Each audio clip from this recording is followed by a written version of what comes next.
Assalamualaikum warahmatullahi wabarakatuh. Halo teman-teman, perkenalkan nama saya Erina Yueta Prabawati, NIM 7101420203. Saya berasal dari Prodi Pendidikan Administrasi Perkantoran Universitas Negeri Semarang. Pada kesempatan kali ini, saya akan menjelaskan tentang pengaruh buzzer terhadap pembentukan opini publik. Dengan kemajuan teknologi informasi dan komunikasi mengakibatkan maraknya penggunaan smartphone dan media sosial di kalangan masyarakat. Hal ini disukai dan memudahkan masyarakat dalam memperoleh informasi secara gratis. Dengan hanya berbekal smartphone dan paket internet, kita sudah dapat memperoleh segala informasi melalui internet. Hal ini menimbulkan berbagai fenomena sebagai dampak dari teknologi. Salah satunya yaitu buzzer. Istilah buzzer sendiri dikenal sebagai pasukan cyber atau pendengung. Buzzer pada awalnya merupakan istilah yang mengandung makna netral sebagai bagian dari suatu rencana marketing. Hal ini dikarenakan kegiatan yang dilakukan buzzer berkaitan dengan pembuatan, pengelolaan, hingga penyampaian pesan. Namun, aktivitas buzzer yang awalnya netral mulai timbul pergeseran. Buzzer digunakan untuk marketing dalam suatu perusahaan, dimanfaatkan oleh orang, kelompok, atau organisasi untuk menaikkan suatu informasi, isu, atau wacana di sosial media. Buzzer sebagai personal atau kolektif berperan dalam wacana atau isu yang sedang viral dan sering dibicarakan oleh netizen di media sosial. Buzzer yang awalnya dapat menjadi sebuah strategi untuk pemasaran suatu produk juga menjadi salah satu pencitraan tokoh publik dan menaikkan isu-isu yang menyangkut kepentingan publik. Hal ini sangat bermanfaat dan menimbulkan dampak positif.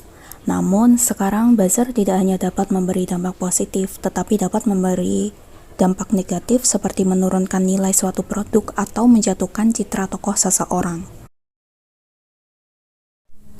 Buzzer baik yang mandiri maupun yang dijalankan sesuai komando dapat memengaruhi masyarakat dalam menanggapi atau melihat suatu isu atau permasalahan. Seperti pada tahun 2019, ramainya tagar uninstall Bukalapak yang menjelang pemilu pada tahun tersebut. Hal ini berawal dari cuitan yang disampaikan oleh Ahmad Zaki selaku CEO Bukalapak di Twitter.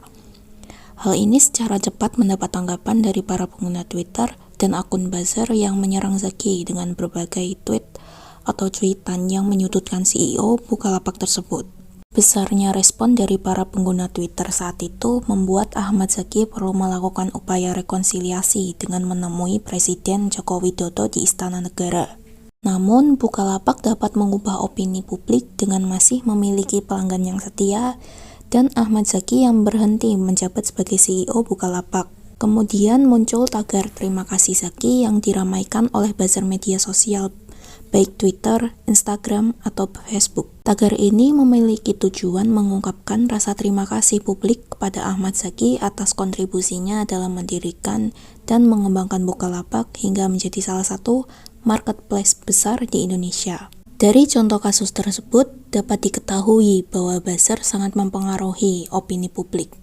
Hal ini dapat berdampak positif maupun negatif bagi pelaku maupun masyarakat.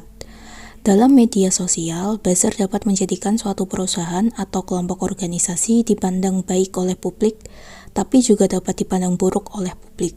Hal ini mengakibatkan maraknya buzzer berbayar yang dikomandoi oleh suatu perorangan atau perusahaan untuk menaikkan brand atau informasi dari klien dari buzzer tersebut. Tidak menutup kemungkinan buzzer juga dapat disalahgunakan oleh oknum yang bermaksud jahat.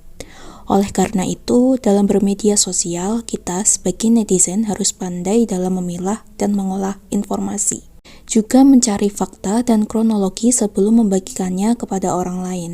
Hal ini dilakukan agar terhindar dari berita hoax dan berita yang melebih-lebihkan informasi yang seharusnya. Sekian materi yang saya sampaikan pada video kali ini. Saya meminta maaf apabila ada kesalahan yang saya ucapkan dan terima kasih sudah menonton video saya.